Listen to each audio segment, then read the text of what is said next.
Bussy Anand அதுக்கு பிஜேபிக்கு அடிமையாகி மாறி விஜயை மாட்டி விட்டுருக்கலாமா இல்லையா? நாமக்கல்ல 8:30 மணிக்கு இருக்கணும். சரி 9 மணி கூட வா. சென்னை பனையூர்ல 8:30 மணிக்கு நீ காட்டு திறக்குது. நாம எப்பனாலும் போகலாம். அவன் கிடக்கான், அவன் காட்டான். மக்களை பத்தி ஒரு தரக்குறைவான மதிப்புள்ளவன் தானே இப்படிப்பட்ட ஒரு சேவை செய்வான். நான் 1000 கோடி சம்பாதிச்சு விட்டுட்டு இருந்தேன், நான் உச்சபட்ச நடிகர். நீ சொன்னேல, அப்ப நீ செஞ்சிருக்கணுமா இல்லையா? 20 லட்சம் என்ன மூளைக்கடா? 20 லட்சம். அக்யூஸ் நம்பர் 1 விஜய் தானே, accused number 2 Bussy Anand, accused number 3 ஆலவர்ஜுனா. 41 பேர் உயிரிழப்புக்கு காரணமா இருந்து இவங்களை அரெஸ்ட் பண்ணுமா இல்லையா? இனிமேல் எவனாவது இந்த மாதிரி பெண்களும் குழந்தைகளை கொண்டுட்டு போனீங்க அப்படின்னா உங்களை மாதிரி ஒரு கேடு கட்ட ஜென்மங்கள் எவனும் கிடையாது.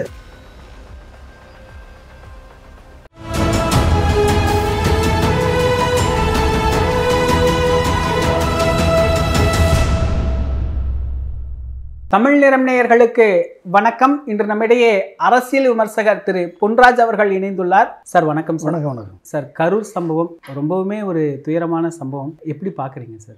எப்படி பார்க்கறது மிகவும் வேதனையான ஒரு சம்பவம். நடிகனை பார்ப்பதற்காக சென்று நடிகன் மேல் உள்ள சினிமா மோகத்தால் ஒரு 10 குழந்தைகள், 16-17 பெண்கள் உட்பட 41 பேர் இன்றைக்கு தங்கள் உயிரை மாய்த்திருக்கிறார்கள். இப்படிப்பட்ட ஒரு சம்பவம் ஒட்டுமொத்த தமிழ் சமுதாயத்திற்கு, அறிவார்ந்த தமிழ் சமுதாயத்திற்கு, கல்வி கற்ற தமிழ் சமுதாயத்திற்கு, கல்வியில் சிறந்த தமிழ் சமுதாயத்துக்கு ஒரு அவமானகரமான, ஒரு வெட்கக்கேடான ஒரு சம்பவமாக தான் நான் பார்க்குறேன். என்ன ஒரு சினிமா மோகம். இந்த சினிமா மோகத்தில் அந்த நடிகனை பார்க்கணும், அரசியல் கட்சி தொடங்கியிருக்காருன்னு சொல்லி சுய விளம்பரம், சொந்த புத்தியும் இல்லை சுய புத்தியும் இல்லாத ஒரு ஆள் 10 நிமிஷம் பேசுறதுக்காக மக்களும் இளைஞர்களும் பெண்களும் குழந்தைகளும் 10 மணி நேரம் காத்துக்கிட்டு இருந்து இந்த வெயில்ல தண்ணி இல்லாம, ஒரு யூரின் போக முடியாம, பாத்ரூம் போக முடியாம, டீஹைட்ரேஷன் ஆகி, லோ சுகர் ஆகி குழந்தைங்கள்லாம் அந்த வெயில்ல துடிச்சு இந்த கூட்டத்தில் அன்ரூலி கிரௌடு, இந்த அன்ரூலி கிரௌடில் போய் மாட்டி சொந்த காசில் சூனியம் வச்ச மாதிரி இவர்கள் செத்து மடிவதை பார்க்கும் பொழுது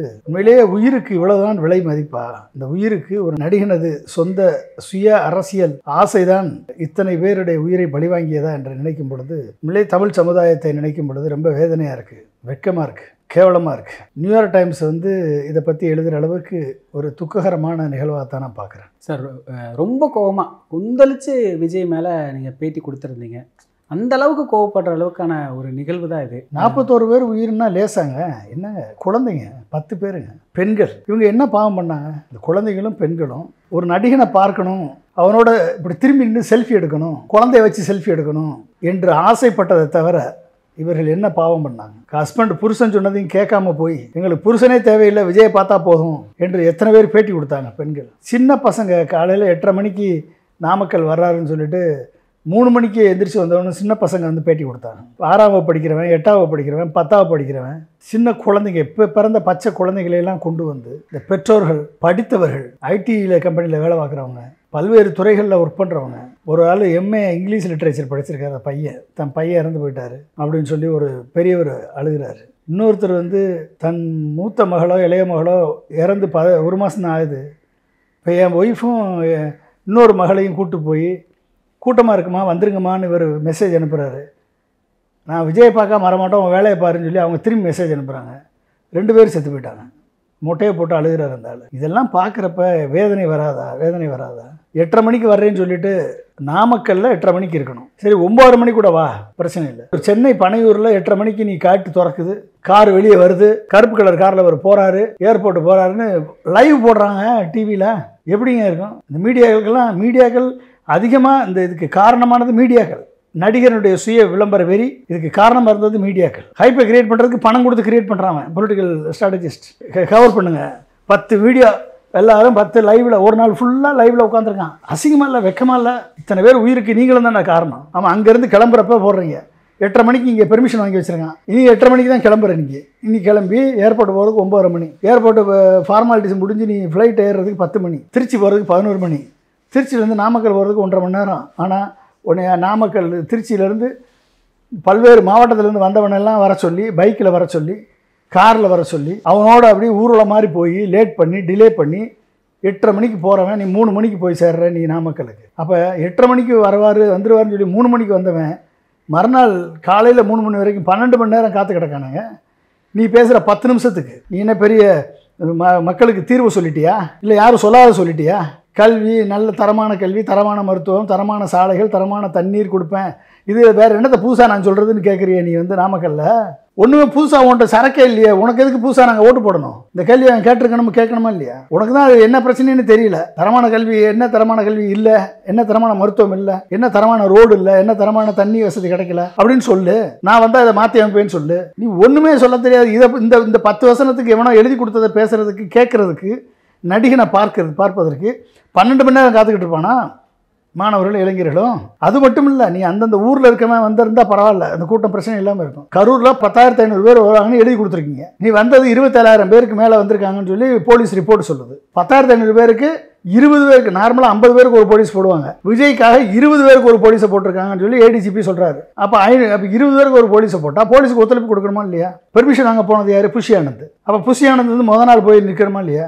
8:30 மணிக்கு நாமக்கல் வரணும்னா நீ விஜய் வந்து முத நாள் நைட்டு திருச்சியில் வந்து தங்கி ஹோட்டலில் தங்கி இருந்து காலையில் எந்திரிச்சு வந்தால் 8:30 மணிக்கு நாமக்கல் வந்திருக்கலாமா இல்லையா? அப்போ மக்கள் உனக்காக காத்துக்கிட்டு இருக்கவனா இழிச்ச வேணா? ஒருத்தன் வந்து பைக்கில் வந்து ஃப்ரண்ட் வீலில் விழுந்து விழுகிறான். அவன் செத்துருந்தான்னா அன்றைக்கி கொலைக்கேசில் உள்ள போயிருப்பே இல்லை நீ?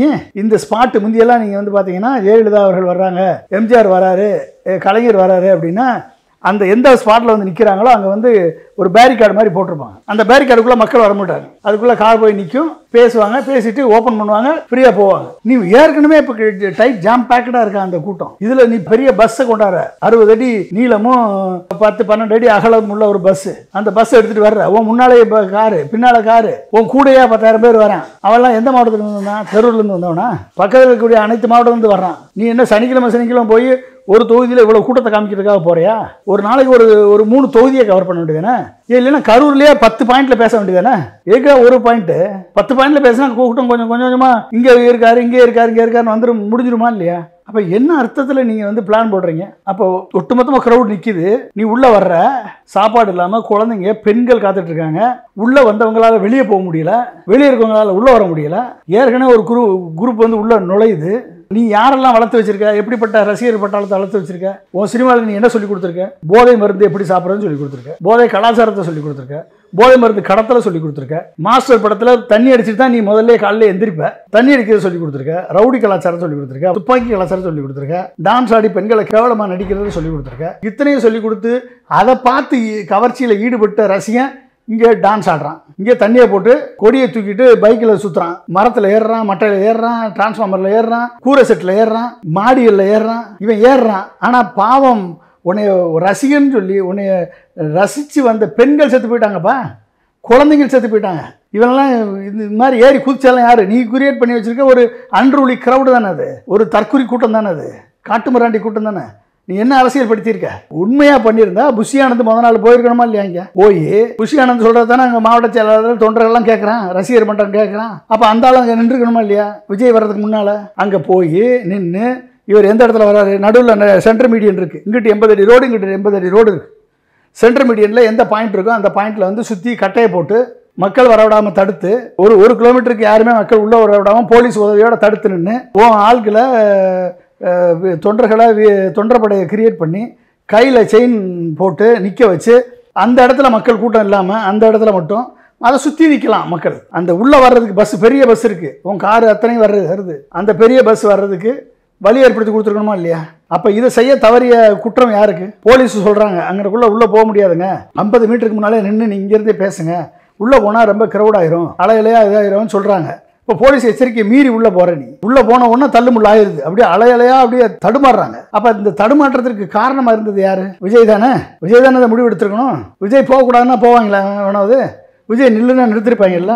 அப்போ இதுக்கு காரணமாக இருந்தது விஜய் தானே. அப்போ விஜய் தானே A1, அக்யூஸ் நம்பர் 1 விஜய் தானே, accused number 2 Bussy Anand, accused number 3 Aadhav Arjuna, accuse number 4 கூட இருக்கக்கூடிய Rajmohan, accuse number 5 John Arokiasamy, accuse number 6 Nirmalkumar. அப்போ இவங்க எல்லாரையும் பிடிச்சி உள்ள போடணுமா இல்லையா? இத்தனை பேர் 41 பேர் உயிரிழப்புக்கு காரணமாக இருந்து இவங்களை அரெஸ்ட் பண்ணணுமா இல்லையா? அப்போ நீ எடுத்த முடிவு தவறான முடிவா இல்லையா? கரூரில் வர்றவங்கள கரூரில் பார்த்தேன்னா பரவாயில்ல, கரூரில் ஒரு மாவட்டத்துக்கு ஒரு இடம் போட்டேன்னா எப்படி மக்கள் வந்து பார்ப்பான்? அப்போ நீ அது மட்டும் இல்லாமல் நீ பல்வேறு மாவட்டத்து பக்கத்து மாவட்டத்திலேருந்தெல்லாம் கூட்டம் வந்திருக்கே, செத்தவன் ப்ரொஃபைலை பாருங்கள், எத்தனை பேர் பக்கத்து மாவட்டம். அப்போ இவங்க அன்ரூலி க்ரௌடு மேலே ஏறும்போதும் இருக்கவனால் நிற்க முடியாமல் சரிஞ்சு விழுகிறான். சரிஞ்சு விழுந்து ஜென்ரேட்டர் ரூமை உடச்சிட்டு உள்ளே போய் தப்பிச்சு ஓடுறாங்க. எத்தனையோ பேர் வீட்டை பூட்டிட்டான், கடையை பூட்டிட்டான். ஏன் கடையை பூட்டினான்? ஏன்னா உங்ககிட்ட இருக்கு அத்தனையுமே தற்கொலை கூட்டம். அடிச்சு நொறுக்கி கடையெல்லாம் அடிச்சு நொறுக்கி சாப்பிட்டு போயிடுவீங்க. எல்லா பேரும் கடையை மூட்டிட்டு போயிட்டான். அப்போ நீ என்ன பண்ணியிருக்கணும்? தற்கொலை கூட்டத்துக்கு தண்ணி ஏற்பாடு பண்ணி கொடுத்துருக்கணுமா இல்லையா? இல்லை மோராவது கொடுத்துருக்கணுமா இல்லையா? ஏதாவது கொடுத்துருக்கணுமா இல்லையா? 10 மணி நேரம் லேட்டாக வர்றது நீ தானே லேட்டாக வர்ற. புஷ்யானந்த் தானே லேட்டாக பண்ணியிருக்காரு, விஜய் தானே லேட்டாக பண்ணியிருக்காரு. அப்போ நீ லேட்டாக பண்ணும்பொழுது நீ லேட்டாக வருவேன்னு உனக்கு தெரிஞ்சு தானே வர்ற. நீ 8:30 மணிக்கு வர வேண்டியவன் 8:30 மணிக்கு அங்கே கிளம்புனீங்கன்னா அப்போ எந்த அளவுக்கு நீ மக்களை முட்டாளாக நினச்சிருக்க. உன்னை தேடி வந்து உன்னை பார்க்கணும்னு நினைச்ச மக்களை நீ நாம எப்போனாலும் போகலாம். அவன் கிடக்கான் காட்டான், அவன் ஒரு மாடு, அவன் ஒரு அறிவிலிகள். மக்களை பற்றி ஒரு தரக்குறைவான மதிப்புள்ளவன் தானே இப்படிப்பட்ட செயலை செய்வான். அப்போ அவன் நீ செஞ்ச செயல்னால தான் இன்னைக்கு 41 உயிர் வழியாயிருச்சு. இதுக்கு யார் காரணம்? அப்போ இந்த காரணம் நீ பேசிக்கிட்டு இருக்கும் போதே சரிஞ்சு விழுகிறான்ல, நீ தண்ணியை தூக்கி போடுறே இல்லை. நீ ஆம்புலன்ஸ் என்ன நம்ம கொடி போட்ட ஆம்புலன்ஸ் இருக்கு நீயே சொல்றிய. அந்த ஆம்புலன்ஸ் வந்த ஆம்புலன்ஸ் இது செய்தி கேள்விப்பட்டு வந்த ஆம்புலன்ஸ் எல்லாம் அடிச்சு நொறுக்கக்கூடிய ஒரு ரவுடி பயலை தானே நீ உருவாக்கி வச்சிருக்க. வந்த ஆம்புலன்ஸ் அடிச்சு நொறுக்கிறான்னா அந்த ஆம்புலன்ஸ் அடிக்கக்கூடிய கலாச்சாரத்தை உருவாக்கின எடப்பாடி பழனிசாமி ஒரு ஆம்புலன்ஸ் அடிச்சு நொறுக்குவேன்னு சொல்லி ஒரு முன்னாள் முதலமைச்சர் சொல்லி ஆம்புலன்ஸ் அடிக்கலான்ற ஒரு முன்னுதாரணத்தை உருவாக்கி வச்சிருக்காரு. ஆளுங்க எல்லாரும் ஆம்புலன்ஸ் டிரைவர் அடிச்சிருக்கான், காப்பாற்ற வந்தவனெல்லாம் அடிச்சிருக்கான். ஆம்புலன்ஸ் டிரைவர்கள் அழுகிறத பார்த்தோமா இல்லையா? நாங்கள் என்ன பண்ணோம்? எங்களை கூப்பிட்டாங்க, நாங்கள் வந்தோம்டா, எங்களை அடிக்கிறியடா நீ. அப்போ எப்படிப்பட்ட ஒரு அன்ரூலி க்ரௌடை கிரியேட் பண்ணி வச்சிருக்காரு விஜய். இந்த அன்ரூலி க்ரௌடை கிரியேட் பண்ணி வச்ச இதெல்லாம் தெரியாமல் விஜய் விஜய் விஜய் விஜய் விஜய் விஜய் தான் அடுத்து எங்கள் சிஎம், 26 அவர் தான் சிஎம்னு எத்தனை பெண்கள் வந்து பேட்டி கொடுத்தாங்க, எத்தனை சின்ன பசங்க பேட்டி கொடுத்தாங்க. டேய் நீ யாரை நம்பி போறியா? அவன்கிட்ட சுற்றி இருக்கவன்லாம் ஒரு காட்டுமிராண்டி கூட்டண்டா, தற்கூரி கூட்டண்டா அப்படின்றது ப்ரூவ் ஆகி போச்சா இன்னைக்கு? அவன் பின்னால் இருக்கவன் அத்தனை பேரும் தற்கூரி. அவன் கூட இருந்து ஃபர்ஸ்ட் ரேங்க் லீடர்ஸு எல்லாருமே ஒரு ஆர்கனைஸ் பண்ண தெரியாதவன், ஒரு கூட்டத்தை ஒழுங்காக நடத்த தெரியாதவன், தன் சுய விளம்பரத்துக்காக கூட்டத்தை தன் கூடயே கூட்டிகிட்டு வர்றவன், கூட்டிகிட்டு வந்து ஒரு கூட்டத்தினுடைய தள்ளுமுள்ள உருவாக்குறவன், போலீஸினுடைய கட்டளைகளை கேட்காம போலீஸினுடைய கண்டிஷன்ஸ் எல்லாம் வந்து எங்களை கையை தூக்கக்கூடாது, காலை தூக்கக்கூடாது, எந்திரிக்கக்கூடாதுன்னு சொன்னாங்கன்னு சொல்லி பொய்யை வந்து விதைச்சவன் நடிகர் விஜய். அப்போ இப்படி பொய்யை வந்து பேசக்கூடிய எங்கே எழுதி கொடுத்துருக்கானா? கையாட்டாத காலாட்டாதன்னு எழுதி கொடுத்துருக்காங்களா போலீஸு? இப்படி சொன்னாங்கன்னு சொல்லி போலீஸ் மேலே குற்றஞ்சாட்டு சொன்னால் தானே இந்த விஜய். ஏறின உடனே போலீஸ் இல்லைன்னா நான் வந்திருக்க மாட்டேன் நீ எப்படி சொன்ன நீ? அப்போ இத்தனையும் தாங்கிட்டு உனக்கு காவல்துறை உனக்கு சப்போர்ட் பண்ணியிருக்கு. அப்போ நீ என்ன பண்ணியிருக்கணும்?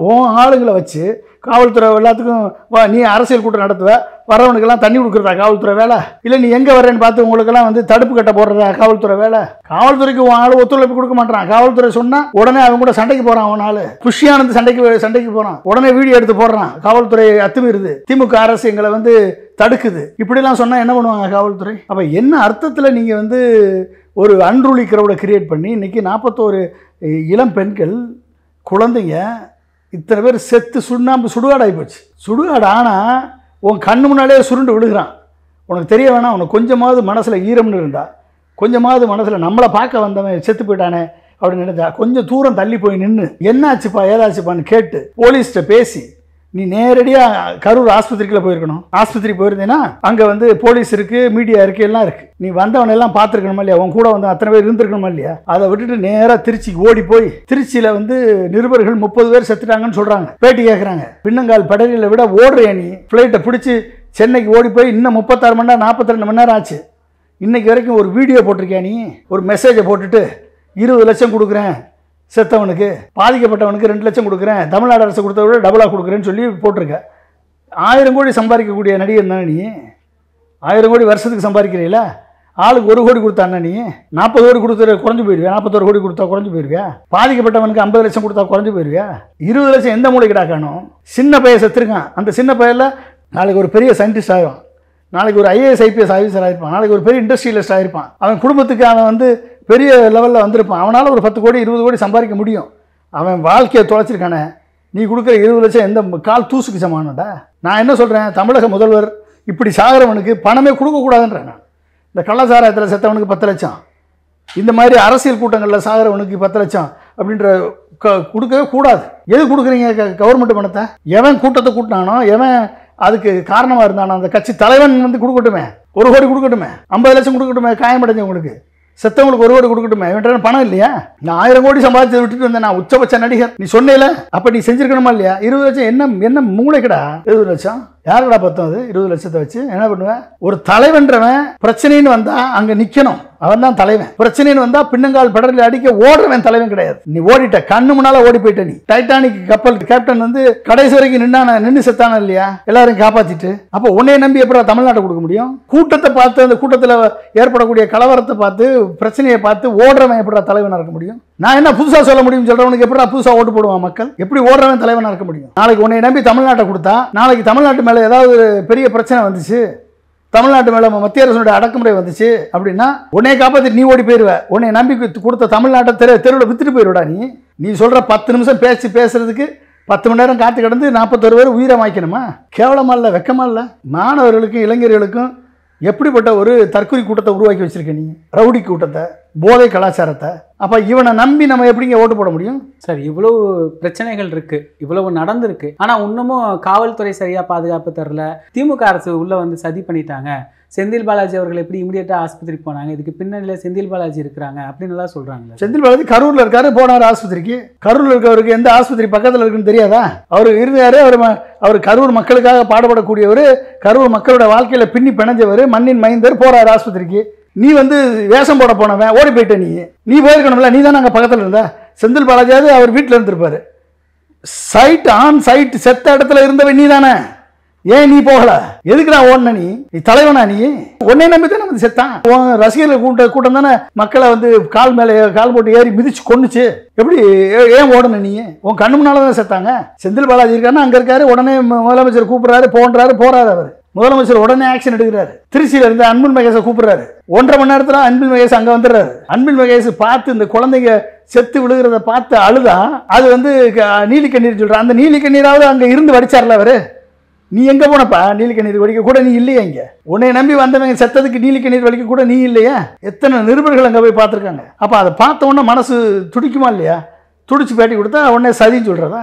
சரி, செந்தில் பாலாஜி சதி பண்றாருன்னு வச்சுக்கோங்க. செந்தில் பாலாஜி சதியை ஏன் நீ தடுக்க முடியல? ஏன் தடுக்க முடியல? ஏன்னா கரூர்காரனா இருந்திருந்தேன்னா தடுத்திருப்ப. ஏன் கரூர்கார டிஎம்கே குரூப் உள்ள வந்திருக்கு அப்படின்னு உனக்கு தெரிஞ்சிருக்கும். நீ கூட்டு வந்தாலும் வெளி மாவட்டத்துக்காரன் இல்ல, வெளி மாவட்டத்துக்காரன் தான் கூட்டு வந்திருக்க. எல்லா பேரும் துண்டை போட்டு எடுத்துடுறான். எப்படி தெரியும் ஏன் போட்டான், ஏன் தள்ளினான்னு? அப்ப உன் கூட 10,000 பேர் கூட்டு வந்து பைக்கு கார்ல நடந்து வந்தாங்க. அவன் எல்லாம் செந்தில் பாலாஜி அனுப்பின ஆளா? அவன் எல்லாம் செந்தில் பாலாஜி அனுப்பின ஆளா? எல்லாரும் வந்து மோதி உள்ள வந்து நுழைஞ்சது, பஸ்ஸோட நுழைஞ்சது உன் பஸ் டிரைவர் செந்தில் பாலாஜி ஆளா? சொல்லுங்க. பஸ் டிரைவர் செந்தில் பாலாஜி ஆளா? அந்த தான் உள்ள நுழைஞ்சா. போலீஸ் தடுத்து உள்ள போகாதீங்கன்னு சொன்னாங்களே, அவங்க உங்க ஆளுங்களா? போலீஸை மீறி உள்ள போகலான்னு சொல்லி முடிவெடுத்தது யாரு? புஷியானந்தா இல்ல விஜயா? அப்ப விஜய் புஷியானந்த் வந்து உனக்கு எதிராக வேலை வைக்கிறாப்லையா? தள்ளுமுள்ள கிரியேட் பண்ணீங்களா? இன்னைக்கு என்ன பேசுறான்? அண்ணாமலை பேட்டி கொடுக்குறாரு, 1.5 மணி நேரம் பேட்டி கொடுக்குறாரு. தமிழுக்கு, இங்கிலீஷுக்கு, கன்னடத்துக்கு பேட்டி கொடுக்குறாரு இல்லையா? அதான் அந்த கரண்ட் கட் பண்ணது. அப்புறம் இந்த பாஜக ஆதரவாளர்கள் பாண்டே, இந்த கோலாகல சீனிவாசன் இவங்கெல்லாம் சொல்றாங்க செருப்பு வீசினாங்க. அண்ணாமலை பேட்டி அதுதான், செருப்பு வீசினால தான் தள்ளுமுள்ளே நடந்துச்சு. செருப்பு யார் வீசினது உங்களுக்கு தெரியுமா? செருப்பு எங்க இருந்து வந்துச்சு? அதுக்கான வீடியோ ஃபுட்டேஜ் வச்சிருக்காங்கல்ல, லைவ் போட்டான்ல, ட்ரோன் ஷாட் போட்டான்ல. செருப்பு வீசினவனை கண்டுபிடிச்சு அவன் யார்? திமுக காரனா இல்லை டிவிகே காரனா இல்லை ஏடிஎம்கே காரனா இல்லை பிஜேபி காரனான்னு கண்டுபிடிச்சு சொல்ல வேண்டியதானே? யாருக்கு சொல்லுவீங்க செருப்பு வீசினது? மாலையை தூக்கி வீசுறான், செருப்பையும் வீசுறான். கூட்டத்தில் செருப்பை வீசிருக்கலாம். எவன் வீசுறான்னு யாருக்கு தெரியும்? ஒருவேளை இவங்க பேசுறதை பார்த்தா இப்போ எனக்கு டவுட் வருது. என்ன டவுட்டுன்னா, விஜய் கூட்டத்தில் பிஜேபி குரூப்பு போய் உள்ளே போய் இப்படி ஒரு தள்ளுமுள்ள கிரியேட் பண்ணி புஷியானந்தோட லிங்க் பண்ணி புஷியானந்தும் பிஜேபியும் சேர்ந்து பிஜேபியை கொள்கை எதிரின்னு சொல்லிட்டாரு விஜயை மடக்கணும் அப்படின்னம்னா விஜய் ஒரு சிக்கலில் மாட்டி விடணும். சிக்கல்ல இருந்து மீட் எடுக்கிறதுக்கு பிஜேபி கிட்ட தானால வந்து சேரணும். அதனால புஷியானந்த் சொல்லி செயற்கையான ஒரு போர்ஸை கிரியேட் பண்ணி மக்கள் மேல மோதி நெரிசலை உருவாக்கி புஷியானந்த் வந்து பிஜேபியுடைய கட்டளை ஏற்று நடந்து 41 பேர் சாகிறது காரணமாய் இன்னைக்கு கோலாகல சீனிவாசும் பாண்டே போன்ற ஆளுகள்லாம் வந்து நீ வந்து இனிமேல் உனக்கு எதிர்காலம் இல்லை, கட்சி முடிஞ்சு போச்சு, நீ பிழைக்கணும்னா எங்கிட்ட வாஷிங் மிஷின் இருக்கு, நீ உள்ள வந்தேன்னா உன்னை வாஷிங் மிஷினில் போட்டு நாங்கள் எடுத்துருவோம், இந்த கேஸை வந்து சிபிஐக்கு மாற்றினோம்னா உன்னை காப்பாற்றிடுவோம், எங்கள் கூட்டணிக்கு வந்துருன்னு சொல்லி இவங்களுக்குள்ள டீலிங் போட்டு புஷியானந்த் அதுக்கு பிஜேபிக்கு அடிமையாகி மாறி விஜயை மாட்டி விட்டுருக்கலாமா இல்லையா? ஆனால் அப்படியான முயற்சிகள் தான் நடக்கிற மாதிரி தெரியுது சார். அண்ணாமலை சிபிஐ விசாரணை கேட்குறாரு, ஒரு பத்திரிகையாளர் சொல்கிறாரு விஜய் எங்ககிட்ட வந்தால் அந்த பிரச்சனையிலேருந்து வெளியே வந்துடலாம் அப்படிங்கிற மாதிரி சொல்கிறதா செய்திகள் பார்க்குறோம். இது எல்லாமே இப்போ இந்த சிபிஐ விசாரணைக்கு வந்தால் விஜயை கைக்குள்ளார எடுக்கிறதுக்கான ஒரு முயற்சியை பாஜக எடுக்கிறத பார்க்க முடியுது. ஏன்னா குருமூர்த்தியை போய் விஜய் கட்சிக்காரங்க சந்திக்கிறத, குருமூர்த்தியை போய் விஜய் கட்சிக்காரங்க சந்திக்கிறாங்கன்னா எப்படின்னு பாருங்க. அப்போ இயக்குவதே குருமூர்த்தி தானே. இன்னைக்கு பிரச்சனை வந்தவொடனே குருமூர்த்திட்ட போகிறாங்கன்னா வெட்ட வெளிச்சம் ஆகிப்போச்சா? பிஜேபியால் உருவாக்கப்பட்டவர் தான் விஜய்னு வெட்ட வெளிச்சம் ஆகிப்போச்சா? இன்னைக்கு இன்னைக்கு இந்த சிபிஐ விசாரணையே விஜயை காப்பாற்றுறதுக்கான கோரிக்கை தான். கைக்குள்ளார எடுக்கிறதுக்கு கைக்குள்ள எடுத்து அவங்க கூட்டணி கொண்டு வர்றதுக்கான கோரிக்கை தான். அப்போ இதுக்கு வந்து புஷி ஆனந்த பகடக்காயாக பயன்படுத்தியிருக்காங்க. புஷி ஆனந்த ஆட்கள் தான் டிவிகே. விஜயோட கட்சி கிடையாது, புஷி ஆனந்த் கட்சி தான் டிவிகே. புஷி ஆனந்த் வந்து இப்போ விஜயை வந்து சிக்கலில் மாட்டி 41 பேரை காலி பண்ணி விஜயை மாட்டி விட்டான்னு தான் அர்த்தம். அது பிஜேபியினுடைய வேலையில் நடந்திருக்குன்னு இப்போ பாண்டே கோலாகல சீனிவாஸ் பேசுகிறத வச்சு, குருமூர்த்திட்ட இவங்கெல்லாம் போனதை வச்சு, குருமூர்த்தி போய் சரண்டர் ஆனதை வச்சு நல்லா தெரியுது. ஸோ விஜய் வந்து இனி வந்து பிஜேபியினுடைய ஏற்கனவே கொஞ்சம் லேசாக சந்தேகம் இருந்தது. இந்த சந்தேகம் இப்போ முழுமையடைஞ்சிருக்கு. புஷி ஆனந்த் வந்து பிஜேபியினுடைய கையாளு, விஜயை சுற்றி இருக்கவங்க அத்தனை பேருமே பிஜேபி குரூப்பு, இவர்கள் குருமூர்த்தியினுடைய டைரக்ஷன் படி நடக்கிறாங்க. இப்போ வந்து ஒரு சிக்கலில் மாட்டின உடனே பிஜேபி பக்கம் வந்துரு, எங்கள் கூட்டணி பக்கம் வந்துருன்னு சொல்லி இப்போ தான் தூவம் போடுறாங்க. அப்போ விஜய் இப்போ வந்து Vijay A1, Bussy Anand A2, மாவட்ட செயலாளர் A3, கூட இருக்கவன் அத்தனை பேருமே A4, A3, A6 போகும். இப்போ இத்தனை பேருமே இன்னைக்கு அரெஸ்ட் பண்ணி உள்ள போக வேண்டிய ஆளுங்க. இது வந்து ஒட்டுமொத்தமாக பிஜேபியினுடைய சதி என்பது இப்போ வரக்கூடிய நியூஸ்லேருந்து தெரியுது. விஜய் சீக்கிரம் பிஜேபியினுடைய வளையத்தில் விழுவார். கண்டிப்பாக இது வந்து ஒரு பெரிய இதாக இருக்கும். நான் என்ன சொல்கிறேன், தமிழக அரசுக்கு இந்த மாதிரி சாகிறவனுக்கு பணம் கொடுக்காதீங்க. தமிழக முதல்வருக்கு ஒரு வேண்டுகோள், இந்த மாதிரி கள்ளச்சாரம் குடிச்சு சாகிறவன், நடிகர்கள் கூட்டத்துக்கு பின்னால், அரசியல் கட்சி கூட்டத்துக்கு பின்னால் போய் சாகிறவனுக்கெல்லாம் பணம் கொடுக்காதீங்க. அது அவன் அந்த கட்சிக்காரன் கொடுக்கட்டும். இது வந்து என்கரேஜ் பண்ணுற மாதிரி இருக்குது. அந்த கட்சிக்காரன் கொடுக்கட்டும். விஜய் நினச்சா 1 கோடி கொடுக்கலாம், செத்தவனுக்கு, காயம்பட்டவனுக்கு 50 லட்சம் கொடுக்கட்டும். நீங்கள் ஸ்ட்ரிக்டாக ஆக்ஷன் எடுங்க. இது வரைக்கும் ஆக்ஷன் எடுத்திருக்கீங்க. இப்போ சிஎம் ஏன் போனார், மினிஸ்டர் ஏன் போனாங்க அப்படின்னா விஜய் வந்து தூக்கிட்டு போவார் ஒவ்வொருத்தரையும் அப்படின்னு சொல்லி யாருமே அங்கே போகாமல் இருப்பாங்களா? அவங்க ரெஸ்பான்சிபிளாக இருக்கிறதுனால அவங்க உடனே வர்றாங்க, உடனே எல்லாம் வேலை பண்ணுறாங்க. உடற்கூறாய்வு பண்ணக்கூடாது, நைட்டில் பண்ணக்கூடாதுன்னு எவனோ சொல்லிட்டு இருக்கான். எவன் சொன்னது? 2021 சட்டத்தை மாற்றி ஜிஓ போட்டான் சென்ட்ரல் கவர்மெண்ட். எப்படிப்பட்ட கேஸாக இருந்தாலும் நைட்லேயும் உடற்கூறாய்வு பண்ணலான்னு. அப்போ தமிழக விரைந்து நடவடிக்கை எடுத்து பக்கத்தில் இருக்கக்கூடிய மாவட்டங்கள்லேருந்து மெடிக்கல் டீமை வர சொல்லி, டாக்டர்ஸை வர சொல்லி உடற்கூறாய்வு பண்ணி நைட்டே வந்து எல்லாத்தையும் முடிச்சு காலையில் ஹேண்ட் ஓவர் பண்ணுறாரு. சப்போஸ் இவங்க சொன்னது மாதிரி உடற்கூறாய்வு பண்ணாமல் வச்சுருந்தாங்கன்னு வச்சுக்கோங்க, மறுநாள் காலையில் ஒரு கேன்னு ஊரே வந்து குழுமி இருக்கும், என்டையர் கரூரே வந்து அங்கே இது இருக்கும், ஒரு பேஷன் உருவாயிருக்கும், விஜய்க்கு எதிரான ஒரு வெறுப்பு மணல் உருவாயிருக்கும், விஜயனுடைய வீடு அடித்து தரைமட்டமாக்கப்பட்டிருக்கும், விஜயனுடைய வீடு தீக்கிரையாக இருக்கும். இதை ஏன் செய்யல முதலமைச்சர்? எதுக்கு அவசரப்பட்டு வந்தாரு? அங்கேயுமே அரசியலாக்க விரும்பலைன்னு சொன்னாரு. அப்போ அரசியலாக்க விரும்பலைன்னு தானே அவர் வந்து சீக்கிரம் நடவடிக்கை எடுத்தாரு. நைட் 1 மணிக்கு ஃப்ளைட்டை பிடிச்சி ஓடியாராரு தூங்க முடியாம. அப்போ அவர் செய்யறதுல குறை கண்டு சொல்றானே, ஒரு வேளை முதலமைச்சர் வராம அமைச்சர்களை அனுப்பாம நடக்குதுன்னு விட்டுருந்தாருன்னு வச்சுக்கோங்க, அன்னைக்கு நைட்டு எதுவுமே நடந்திருக்காது. செத்தவன்லாம் கூட்டு போய் மாஸ்டரில் போட்டிருப்பான், மறுநாள் காலையில் வந்து ஆப்ரேஷன் பண்ணியிருப்பான். ஒரு 2 நாளைக்கு வந்து ஒரு அல்லோன்னு பயங்கரமான பிரச்சனையாக இருக்கும். விஜய்க்கு எதிராக மக்கள் திரண்டிருப்பான், விஜயனுடைய வீடை கொளுத்திருப்பான். இன்னைக்கு அதை காப்பாற்றி இன்னைக்கு முதலமைச்சரை உடனே விரைந்து நடவடிக்கை எடுத்திருக்காரு. அப்படின்னா நீ முதலமைச்சரே குறை சொல்லுவியா? நீ அந்த ஸ்பாட்டுக்கு உடனே போனார் செந்தில் பாலாஜி தான் சதி பண்ணாருன்னு கோர்ட்டில் கேஸ் போடுறேன். உங்களுக்கெல்லாம் வெக்கமா இல்லை? நீ ஓடின பிறகு உனக்கு என்ன தார்மீக உரிமை இருக்குது சொல்கிறதுக்கு? நீ எல்லாம் செத்து சாம்பல் ஆன பிறகு நீ போய் அஸ்தி கரைக்க போறியா? நீ அவங்ககிட்ட போய் 20 லட்சத்தை கொண்டு விட்டு வெக்கமா இல்லை? வேதனைப்பட வேணாம்? என்ன அர்த்தம் கிடையாது இருக்கு. சார், இன்னைக்கு முதல்வர் ஒரு பேட்டி கொடுத்துருக்கிறாரு, ஒரு காணொலி வெளியிட்டிருக்கிறாரு. அதில் வந்து இந்த வதந்திகளை பரப்ப வேண்டாம், மனிதாபிமானம் தான் முக்கியம், மானுட உயிர் தான் முக்கியங்கிறது எல்லாமே சொல்லியிருக்கிறாரு. இந்த நிலையில கூட முதலமைச்சர் வந்து விஜயை கைது செஞ்சிருக்கலாம். அது கைது செஞ்சா ஒரு நெருக்கடி ஏற்படுதானே சார் அரசுக்கு? அந்த மாதிரி ஏதாவது நிலை? என்ன நெருக்கடி? 40 பேர் கொலை பண்ண கொலகாரனை கைது செஞ்சா என்னங்க நெருக்கடி? ஈஸ மாடுறங்க. கொலகாரனை கைது செய்யறதுக்கு என்ன பிரச்சனை? அவன் சுற்றி இருக்க அத்தனை பேர் அரசு பண்ணி உள்ள வச்சிருக்கணுங்க. தமிழக மக்கள் பாராட்டி இருப்பாங்க. ஆனால் அது பண்ணுனா அதை அரசியல் படுத்துறாங்கன்னு சொல்லி இந்த எதிர்கட்சிகள், பிஜேபி, ஏடிஎம்கே, நாம் தமிழர், அன்புமணி இவங்க எல்லாரும் சேர்ந்து விஜய்க்கு ஆதரவாக பேசி இது ஒரு அரசியலில் திருப்புவாங்க. அதனால சட்டத்தின் கையில் விட்டார் முதலமைச்சர் உண்மையான நடவடிக்கை. இன்னும் ஜெயலலிதாவை இருந்திருந்தா இந்நேரம் விஜய் உள்ளே போயிருக்கணும். விஜய் சுற்றி இருக்கக்கூடிய டீம் எல்லாம் அரெஸ்ட் பண்ணி உள்ளே போயிருப்பாங்க. கொலைக்கேஸில் உள்ள போயிருப்பான் எல்லாரும். இவங்க தான் காரணம், ரெஸ்பான்சிபிள் இவங்க தான். வேற யார் காரணம்? லேட்டாக வருவேன், கூட்டத்தை சேர்ப்பேன், வெளி மாவட்டத்திலிருந்து கூட்டத்தை கூட்டுவேன், கூட்டத்தை செயற்கையான கூட்டத்தை உருவாக்குவேன், மேலே போய் மோதுவேன், 10 மணி நேரம் காக்க வைப்பேன், செத்த பிறகு விட்டுட்டு ஓடி போயிடுவேன். இது சினிமா கிடையாது, ஷூட்டிங் கிடையாது. லாஸ்ட் ஷூட்டிங் சீன் முடிஞ்ச உடனே ஓடுறதுக்கு. இது அரசியல். நின்று விளையாடணும் தம்பி, நீ விஜய் தம்பி நின்று விளையாடணும். நீ வந்து இஷ்டத்துக்கு ஆடிட்டு போக முடியாதுங்க. ஓடி போயிட்டே நீ தலைவனுக்குரிய பண்பே கிடையாது உனக்கு. உன்னை எப்படி நம்பி ஒரு தலைவனை ஏற்றுக்க முடியும்? இப்படி ஓடுனேன்னா உன்னை எப்படி நம்பி வர முடியும்? எவன் நம்பி வருவான்? உன்னை நம்பி தமிழ்நாட்டை கொடுத்தா நாளைக்கு பிரச்சனை தமிழ்நாட்டை விட்டுட்டு போயிடுவேன் நீ. அப்போ எப்படி நம்பி உனக்கு உனக்கு கொடுப்பாங்க. இனிமேல் எவனாவது இந்த மாதிரி பெண்களும் குழந்தைகளை கொண்டுட்டு போனீங்க அப்படின்னா உங்களை மாதிரி ஒரு கேடுகட்ட ஜென்மங்கள் எவனும் கிடையாது. இந்த நடிகன் பின்னால போனீங்க அப்படின்னா கேடுகட்ட ஜென்மங்கள் எவனும் கிடையாது. தற்கொலை கூட்டத்தை உருவாக்கி வச்சிருக்கான். அந்த தற்கொலை கூட்டங்கள் அவன் பின்னால் சுற்றலாம். சினிமா டிக்கெட்டு ஜனநாயகனுக்கு வந்துச்சுன்னா 100 ரூபா டிக்கெட்டை 2000 ரூபா 3000 ரூபாய்க்கு விற்கலாம். விற்று அவன் கொடைகடையாக சம்பாதிக்கலாம். அதை வச்சு தண்ணி அடிக்கலாம், அதை வச்சு போதை மருந்து வாங்கலாம், அதை வச்சு சுற்றலாம். ஆனால் ஒரு நாளும் இவர்களால் தமிழக மக்களின் கனவுகளை நனவாக்க முடியாது. ஏன்னா இவனுக்கு செயல் திட்டம் கிடையாது, அரசியல் இல்லை, சொந்த புத்தி இல்லை, சொல் புத்தியும் கிடையாது, எதுவும் கிடையாது. இவர்கள் எல்லாம் நம்பினா எல்லாரும் திராட்டலாம் தெரியணும். நிகழ்கால அரசியல் குறித்து பல தகவல்களை பகிர்ந்து கொண்டதுக்கு நன்றிங்க. மிக்க நன்றி. தேங்க்யூ.